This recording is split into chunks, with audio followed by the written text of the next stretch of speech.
এই দুনিয়ার পুরো জীবনটা এটা হচ্ছে লালসাময় একটা জীবন, লোভ, মরিচিকা, মায়াজাল। এই মায়াজালে আমরা আটকে আছি, ফলে মৃত্যুর কথা আমরা ভুলে গিয়েছি। পাগলের মতো ছুটছি, আরো টাকা লাগবে, আরো খ্যাতি লাগবে, আরো যশ লাগবে, আরো দাপট লাগবে। আমার এত টাকা দিয়ে কি হবে? এত সম্পদ দিয়ে কি হবে? এত ব্যস্ততা দিয়ে কি হবে তোমার? স্টপ, থামুন, অনেক হয়েছে। আন্না, থামুন, take a rest, take a breath and think about death. Think that you have to go back to your Lord. একটু বসেন না, একটু ভাবেন যে আমাকে চলে যেতে হবে, চলে যেতে হবে। এই কোলাহল, এই ব্যস্ততা, এগুলো থাকবে, থাকবো না আমি।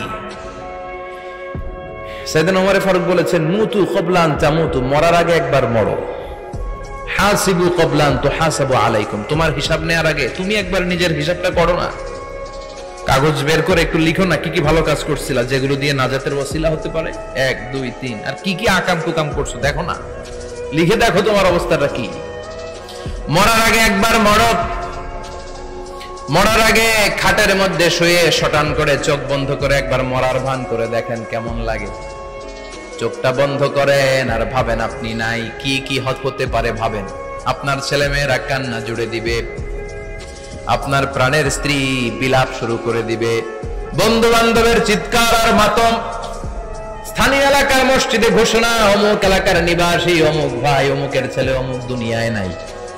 সব আত্মীয়রা চলে আসবে, ফেসবুকে স্ট্যাটাস দেয়া হবে, সবাই সবাইকে জানাবে বিকাল 4টায় অমুক হাই স্কুল ময়দানে আপনার জানাজা। ছুটে আসবে, সবাই ছুটে আসবে আপনাকে শেষ বিদায় দিতে, গুড বাই জানানোর জন্য, আল ওয়াদা, বিদায় জানাতে আসবে সবাই। 4 তাকবীর দিয়ে আপনার জানাজা হবে, অশ্রুসিক্ত জানাজায় আপনার বিদায় হবে। কাঠের খাটিয়ার মধ্যে করে কাঁধে তুলে আপনার কবরে নেওয়া হবে। আগে থেকে খুঁড়ে রাখা কবরটার মধ্যে আপনার বিছিয়ে দেয়া হবে। বাঁশের কচি দিয়ে তার উপরে মাটির চাপা দিয়ে সব চলে যাবে।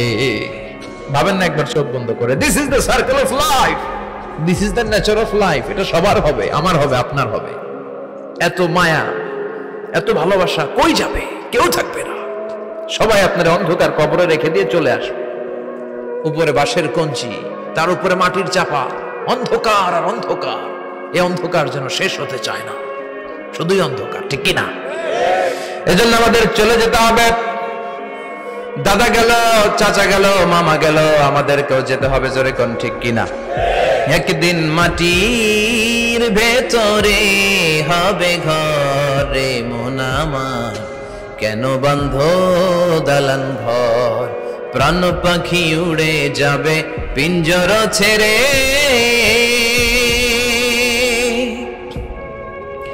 ধরা ধামে সবই রবে, তুমি যাবে চলে।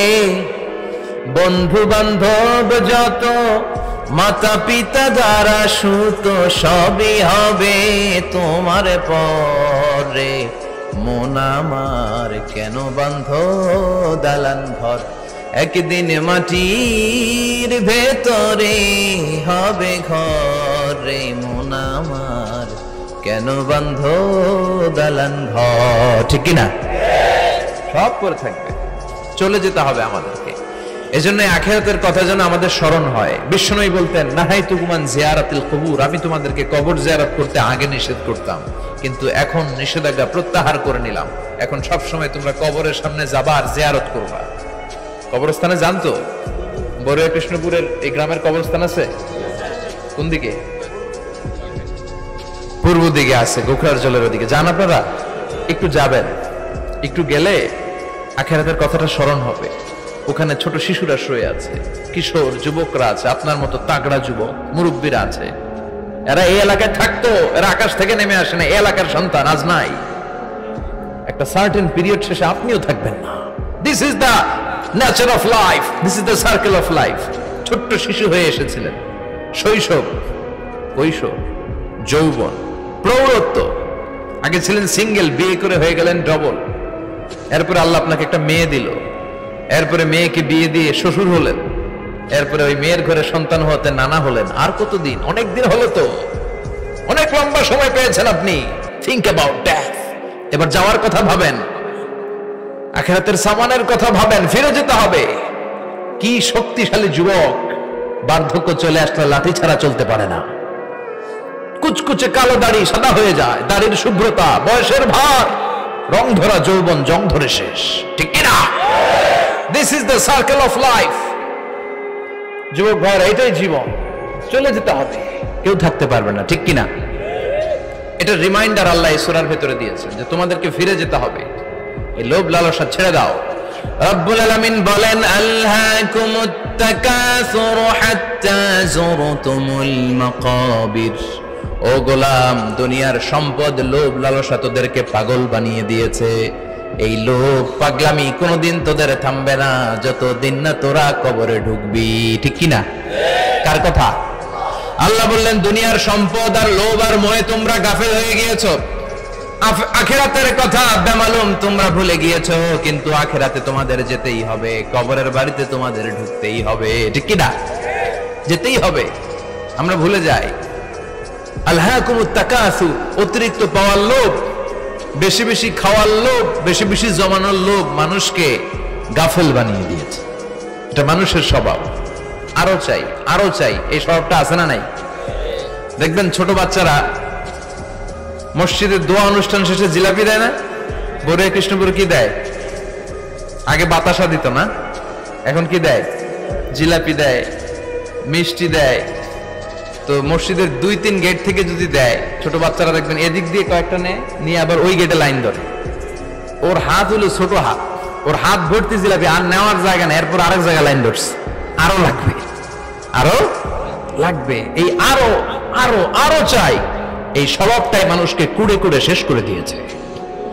এত লাগবে কেন তোমার?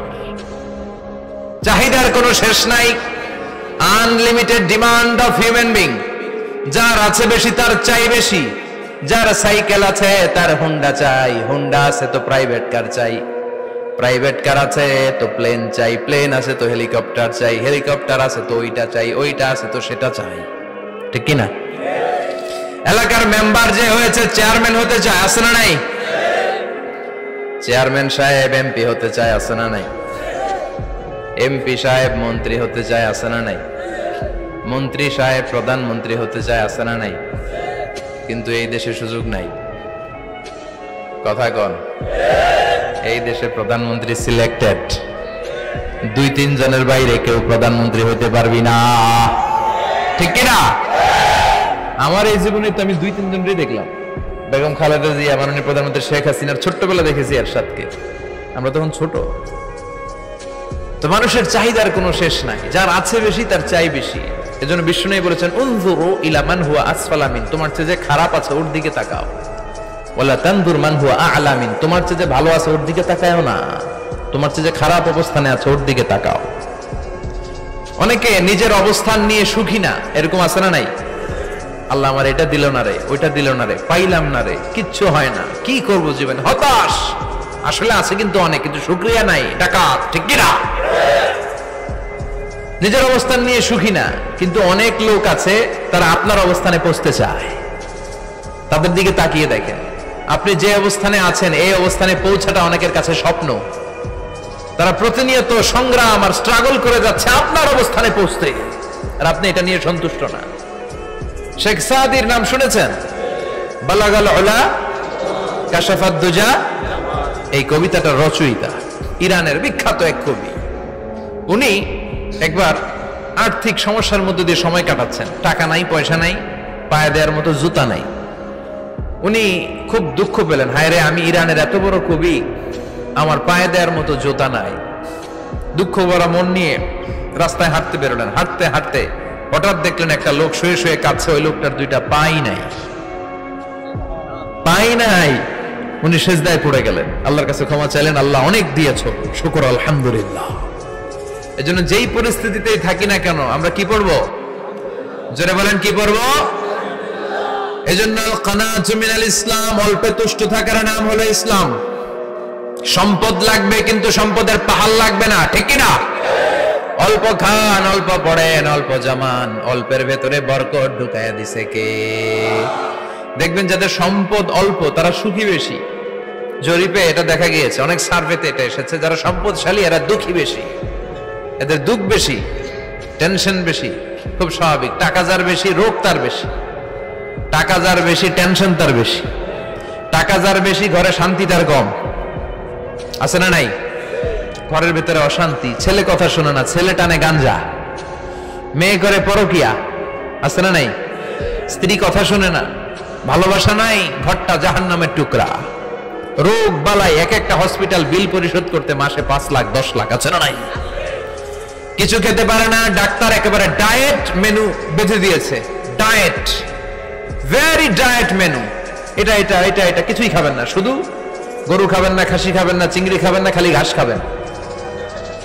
ইচ্ছে মতো ঘাস খাবেন, মানে ঘাস জাতীয় যত আইটেম আছে সব খাবেন, শাক খাবেন, সবজি খাবেন, সালাদ খাবেন। গরু, চিংড়ি, মুরগি, গোশত, ইলিশ কিছু খেতে পারে না। তাহলে রোগ বেশি, খাওয়ার মজা নাই, ঘরে সাংসারিক শান্তি নাই, খালি ব্যারাম আর ব্যারাম। ঠিক কিনা? কিন্তু সম্পদের পাহাড় ঘটেছে। আর অল্প যারা খায়, অল্প পড়ে, রিক্সাওয়ালা, কুলিওয়ালা, অল্প বেতনের চাকরি, কিন্তু হক হালালি মেনে চলে, দেখবেন শান্তি আছে অনেক। হ্যাঁ, বাসা ভাড়া দেয়, ফ্যামিলি চালায়, বাচ্চাদের স্কুল বিল, এরপরও মাস শেষে 1-2 হাজার টাকা হাতে থেকে যায়। আর ওর প্রতি মাসে 10 কোটি টাকা ইনকাম, তারপরও ব্যাংকের ঋণ আছে না নাই? সুখ কারে বলে? কিভাবে আপনি সুখকে ডিফাইন করবেন? সুখ তো টাকায় কিনা যায় না, শান্তি টাকা দিয়ে হয় না, শান্তি দেওয়ার মালিক কে? শান্তি আছে অল্প খেয়ে শুকর করার মধ্যে, শান্তি আছে আলহামদুলিল্লাহর মধ্যে। চিল্লায় বলেন ঠিক কিনা?